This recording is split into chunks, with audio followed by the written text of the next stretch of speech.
Have you ever woken up in the morning wondering if it's too late to start taking care of your fitness and mobility?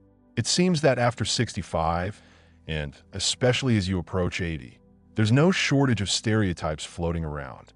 Some people say you should dial back your activity, others insist on long, exhausting walks, and many are convinced that serious exercise is simply no longer possible. But the truth is that your body can change and grow stronger at virtually any age if you approach it wisely and take good care of yourself.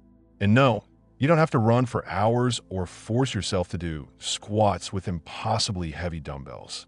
The key is finding that perfect balance that gives you energy, confidence in your movements, and the joy of realizing that you can do so much more than you might have dreamed just a while ago. Imagine this: a warm summer morning. You wake up without any stiffness in your joints, get out of bed effortlessly, and head to the kitchen feeling light on your feet. There was a time when such a picture might have seemed like an impossible dream. But the reality is, there are people in their 70s and 80s who maintain their mobility. They can walk up several flights of stairs without getting winded, and they might even dance when the chance arises. And often, they didn't do anything extraordinary.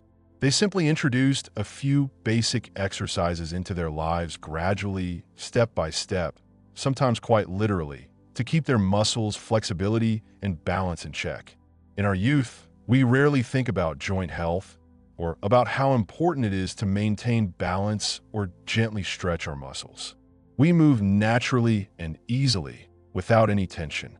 But as we age, new challenges emerge. Your knee might start to ache after a long walk. Your lower back may complain. You might have to stand a bit longer at the stove, or by the end of the day, your legs might feel as if they're made of lead. At first, you might chalk these up to fatigue, a change in the weather, or simply getting older. But when these signals become constant, they're not just minor discomforts. They're your body's quiet plea for help. Many people around the age of 65 to 70 start to notice that those highly praised walks everyone talks about no longer have the same effect they once did. After an hour-long walk, your knees might ache, your lower back begs for a break, and the walk itself can feel monotonous. You start to think, maybe I should walk more, and you try to increase the distance, but often that just makes things worse if you don't incorporate other types of movement into your routine. Our joints and muscles need more than just walking. They require specific exercises that improve balance, strengthen different muscle groups, and include mindful stretching. Without that support, a simple walk can overload some joints while leaving others untrained, leading to discomfort and a gradual loss of mobility. I once spoke with a man who had just turned 78. He joked about wanting a second youth, since in his younger days he could walk miles without getting tired. But when we discussed his daily routine, it turned out that all his movement consisted of a quick trip to buy bread and a walk to the clinic. He didn't do any balance exercises, he didn't work on strengthening his leg and core muscles, and he certainly didn't stretch. As a result, his knees started to hurt, his back would shoot pain frequently, and by the evening he was so exhausted that he had no energy left for any other activity. He thought the problem was simply his age, but the real issue was that his body wasn't getting the strengthening exercises it desperately needed, exercises that are even more important than just walking.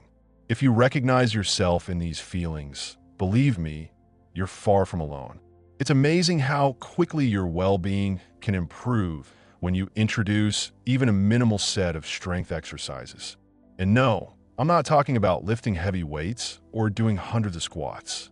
Often, all it takes is a pair of light dumbbells or even water bottles to do simple arm lifts, careful chair-supported squats, or exercises that involve rising onto your toes and lowering back down fully.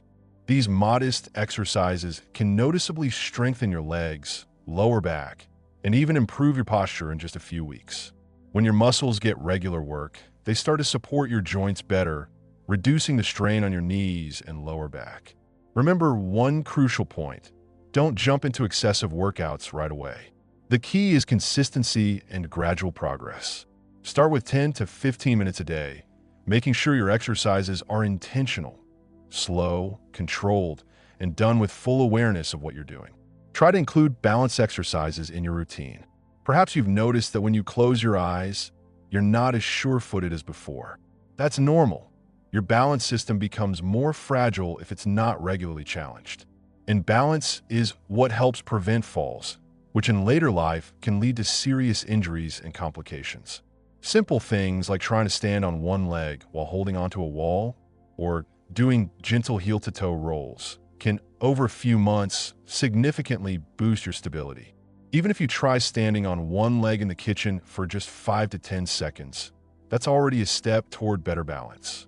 And when you learn to hold that balance for longer, you'll feel much more secure walking on uneven surfaces or climbing stairs.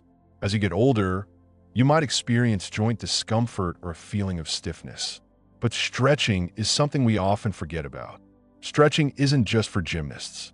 It worked for someone in their 70s or 80s too. Gentle, mindful stretching of the leg muscles, lower back, and arms can improve joint mobility and even reduce pain. No, you're not going to do a split, and you don't need to. But basic forward bends with support, shoulder stretches, and cautious torso twists while sitting in chair can do wonders, easing tension, improving circulation, and giving you that light, free feeling in your movements. Many people who incorporate 10 to 15 minutes of simple stretching into their daily routine find that their morning stiffness isn't nearly as bothersome and that their posture improves. Your back gradually straightens on its own. Let's not forget about breathing exercises.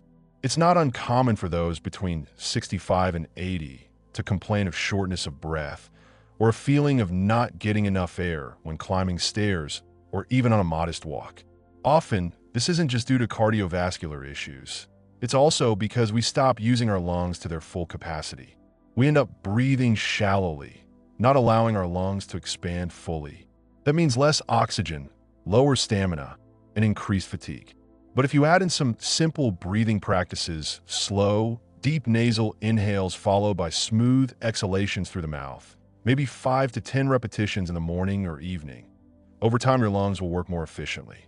Your respiratory muscles will strengthen, and you'll notice you can walk further without getting winded and even climb stairs a bit faster. This gives you an incredible sense of freedom. I can do this, and my body listens to me. Another aspect to consider is exercises for your back and core. When people hear core exercises, many picture complicated planks or sit-ups. But there are plenty of simplified, safe options that you can adjust to your needs. For example, you might lean against a table and perform gentle, inclined push-ups, or while sitting in a chair, pull your knees slightly toward your chest to strengthen your lower abs. Lying on your back and carefully lifting your pelvis like a bridge can be done very softly so as not to overload your lower back. These movements help maintain the tone of your abdominal and back muscles, which is especially important for preventing lower back pain and keeping a straight posture. Many think, isn't it too late for me to start? But age is not a barrier here. There are cases where people in their 80s began doing even basic exercise routines, and they experienced reduced pain, stronger legs, and a renewed sense of confidence. This isn't a myth. It's all about taking gradual steps. You don't have to chase after quick results or compare yourself to lifelong athletes. You're only competing with your former self. If yesterday you could stand on one leg for only 2 seconds, and today you manage 3 seconds, that's already a victory. And if last week you struggled to do 5 gentle squats, and this week you can do 8, that's progress too. Your body can adapt as long as you send it the right signals. It's also important to mention water aerobics and swimming.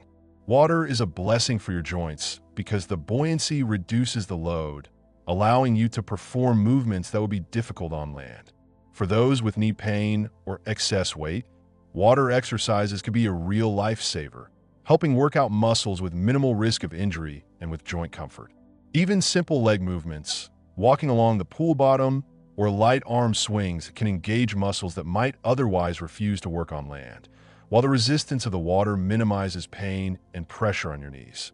Sometimes you might wonder why bother with balance and coordination exercises if you don't perform any fancy tricks. But a decline in coordination is one of the leading causes of falls, which can have serious consequences. Such exercises can be done at home, in your apartment, in the hallway, like walking slowly with your heel touching the toe of your other foot in a straight line, while holding onto a wall, or rolling from heel to toe while really feeling your feet at work. At first, you might feel unsteady, but just 5 minutes a day of these movements over a week or two will steadily boost your confidence and lower your fear of slipping or stumbling. It's also important to pay attention to your emotional outlook. It's no secret that your willingness to exercise often depends on your mental state. When someone thinks, "I'm 70, why bother with these exercises? Things won't get any better anyway." It's like putting up a barrier for yourself. But if you approach it with, "I want and can improve my condition, even if it's just by 1%, that's my achievement," your body responds much more willingly. It's important to find joy in movement and to see exercise not as a punishment, but as a gift to yourself. You might play some soft music and do simple movements in time with the rhythm. Or if the weather allows, step out onto your balcony or into the yard for a short workout and enjoy the fresh air. It might even help to try a new activity. Dance for a few minutes to your favorite old tunes, which is a great way to train your coordination and breathing while also lifting your mood. Of course, before making any major changes to your routine, it's best to consult with a doctor. If you have arthritis, high blood pressure, or other chronic conditions, you'll need to choose your exercises carefully. Sometimes it's even helpful to start with physical therapy or sessions with a fitness instructor so you can learn the proper techniques. But in most cases, people greatly underestimate their abilities. Often, doctors just tell you to walk more, while the key is to combine walks with strength, balance, and stretching exercises. When all these components work together, the result is a much more noticeable preservation of your youthful body than just walking alone. You probably already understand that consistency is key. Sporadic bursts like, "I'll do 50 squats today," can lead to pain and disappointment if you spend the next week recovering. It's far better to establish a short, daily routine, 10 to 15 minutes every day, so that you build a lasting habit and your muscles receive a constant stimulus to adapt. And most importantly, don't be afraid to start, even if you feel weak or think there's nothing you can do with old bones. Your body's recovery mechanisms still work. Your muscles respond to exertion, your ligaments strengthen, and circulation improves. It might not be a rocket jump to peak athletic form, but even modest improvements are a huge win against many problems. In my experience, I've seen people in their 70s gradually build themselves up to confidently climb several flights of stairs, play actively with their grandchildren, or even ride a bike. Yes, cautiously, with breaks, but it's entirely possible. Not only do these improvements bring physical strength, they also restore the sense that you can once again enjoy life, feeling active, needed, and not tied down by the couch or constant aches. Of course, any changes require patience and gentle self-care. Otherwise, you might overdo it and have to take a break. But if you move gradually, adding one exercise at a time, monitoring how you feel, and consulting with a doctor or trainer when needed, everything will eventually fall into place. You'll notice that by the end of the day, you don't feel wrecked, and that you sleep more soundly at night because your body has released its accumulated stress through movement. You'll also experience a sense of mental calm because physical activity is a fantastic stress reliever. Sometimes people ask, why push yourself if there's a risk of injury? The paradox is that the absence of controlled physical activity actually increases the risk of injury. Muscles weaken, coordination declines, and even a minor misstep can lead to a fall. Well-chosen exercises help keep your joints, tendons, and ligaments flexible, training your body to react properly to changes in position and strengthening your vestibular system. As a result, your risk of falling and getting hurt drops dramatically. And don't forget the importance of rest, proper nutrition, and staying hydrated. If you start exercising regularly, your muscles need enough protein, healthy fats, vitamins, and minerals.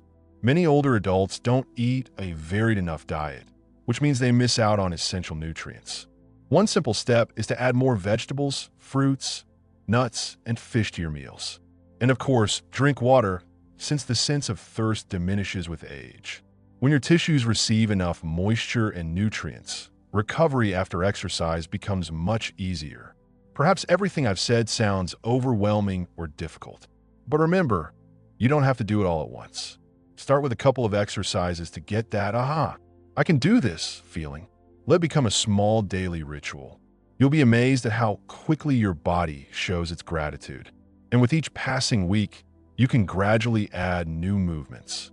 Remember, your body thrives when you act carefully but confidently, without sudden jerks. That's the key to preserving youth and longevity at any age. Imagine that after a few months, you're walking down the street with your back straight, a little faster than before, feeling your legs hold you firmly. You stop worrying about tripping on the curb. You might even decide to do a quick workout on your porch or dance a little to your favorite music. This isn't a fantasy. It's a real result you can achieve by taking small steps towards strengthening both your body and your spirit. You've already taken the first step by learning why exercise is important and how it can change your life. Now it's time to take the next step and put it into practice. Let this be your personal path to maintaining youth, activity, and the joy of movement at 65, 70, 80, and beyond. Life is all about movement. And as long as we keep moving and trying, we live life to the fullest. In closing, if you agree that life after 65 can be full of energy, please share your thoughts and experiences in the comments. And of course, join our channel. Subscribe and like because there are many more useful and interesting videos ahead that will help you feel confident and enjoy life at any age. Take care of yourself, believe in your body, and remember, even a little exercise can be the bridge to a much better quality of life.